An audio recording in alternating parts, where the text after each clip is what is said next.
आज चर्चा करते हैं जनसंख्या अधिनियम पर। उत्तर प्रदेश सरकार द्वारा जो अधिनियम लाया जा रहा है उसे विधि आयोग द्वारा तैयार किया गया है। अब आपको तय करना है कि आपके बच्चे 1 होंगे, 2 होंगे या 2 से अधिक होंगे।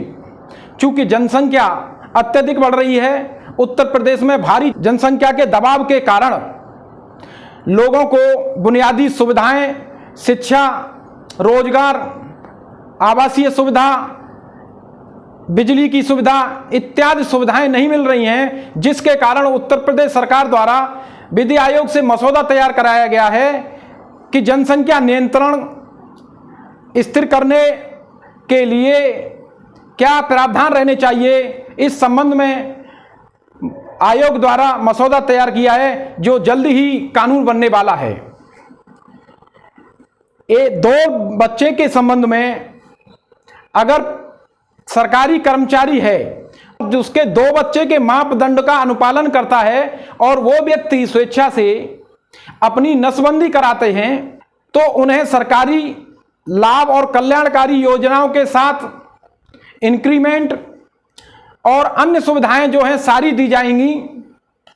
इसी के साथ आम व्यक्ति अगर 2 बच्चों के मानदंड का अनुपालन करता है तो उन्हें भी बिजली और पानी जैसे करों के साथ अन्य सरकारी सुविधाएं मिलेंगी।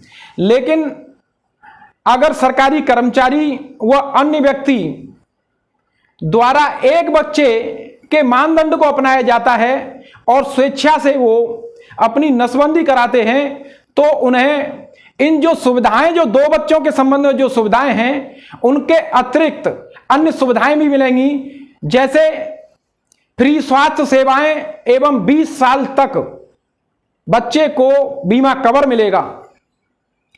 ग्रेजुएशन तक फ्री सुविधा मिलेगी पढ़ाई की। अगर बच्चा लड़की है तो उसे उच्च शिक्षा तक स्कॉलरशिप मिलेगी। सरकारी नौकरी में प्राथमिकता दी जाएगी। अन्य सुविधाओं के साथ सरकारी संस्थानों में एडमिशन की सुविधा होगी, जिसमें IIM, एम्स के एडमिशंस को छोड़ करके अन्य सारी संस्थानों में उन्हें विशेष वरीयता के साथ प्राथमिकता दी जाएगी 1 बच्चे के संबंध में कि उन्हें एडमिशन दिलाया जाए। अगर कोई व्यक्ति इनके अलावा गरीबी रेखा से नीचे का है, आम आदमी है और वो व्यक्ति 1 बच्चे के मानदंड को अपनाता है और वो मानदंड के साथ साथ अब दंपत्ति नसबंदी कराते हैं तो लड़का है तो उसे 80,000 रुपए की धनराशि एक मुश्त दी जाएगी और अगर लड़की है तो उसे 1 लाख रुपए की धनराशि मुफ्त दी जाएगी। जिन व्यक्तियों द्वारा चाहे सरकारी कर्मचारी हो या आम कर्मचारी हो, अगर इस मानदंड को अपनाया नहीं जाता है और 2 बच्चों से अधिक बच्चे अगर किसी के होते हैं तो उन्हें सरकारी कल्याणकारी जो योजनाएं हैं और जो सुविधाएं हैं उनसे वंचित कर दिया जाएगा। सरकारी सुविधाओं का कोई लाभ नहीं मिलेगा। वो व्यक्ति या दंपति दोनों में से कोई स्थानीय चुनाव नहीं लड़ सकता है। उस व्यक्ति को सरकारी जॉब में अपात्र घोषित कर दिया जाएगा। अगर वो व्यक्ति कोई सब्सिडी पा रहा है तो उससे सब्सिडी का अधिकार छीन लिया जाएगा और उस व्यक्ति के परिवार में अगर संख्या अधिक है, 2 से ऊपर पहुंच गई है, तो उसके राशन कार्ड को 4 यूनिटों तक ही सीमित कर दिया जाएगा। यानी दंपति, पति पत्नी और 2 बच्चे, उन्हें अधिक बच्चे होने के बाद उनका लाभ नहीं दिया जाएगा। अधिनियम किन व्यक्तियों पर लागू नहीं होगा?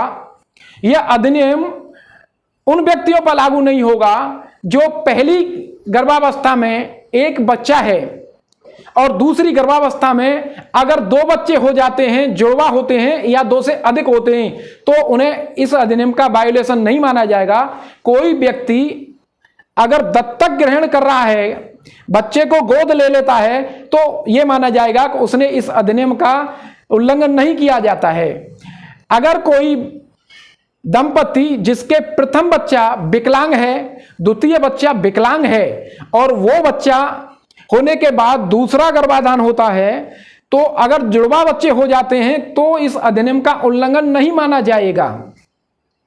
अगर कोई दंपत्ति जिसके बच्चे की मृत्यु हो जाती है और दूसरे बच्चे में जुड़वा हो जाते हैं तब भी अधिनियम का उल्लंघन नहीं माना जाएगा।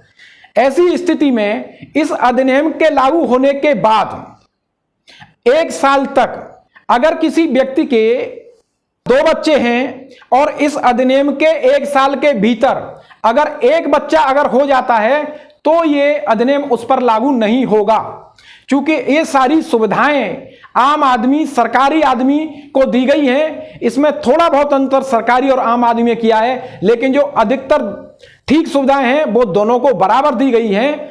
इस अधिनियम के लागू होने के गजट होने के 1 साल बाद सारे अधिनियम के प्रावधान इन पर लागू होंगे। अब आपको तय करना है, सरकार ने आपके लिए एक प्रस्ताव किया है कि इन सारी सुविधाओं का अगर आप लाभ चाहते हैं तो इन हमारे मानदंड जो 1 बच्चे, 2 बच्चे और 2 से अधिक बच्चे को स्वीकार कर लें। अगर आप स्वीकार नहीं करेंगे तो आपको सारी सरकारी सुविधाओं से वंचित किया जाएगा, इसका लाभ आपको नहीं मिलेगा। अब आपको तय करना है कि उत्तर प्रदेश सरकार के लाभों को आपको लेना है अथवा नहीं लेना है। धन्यवाद।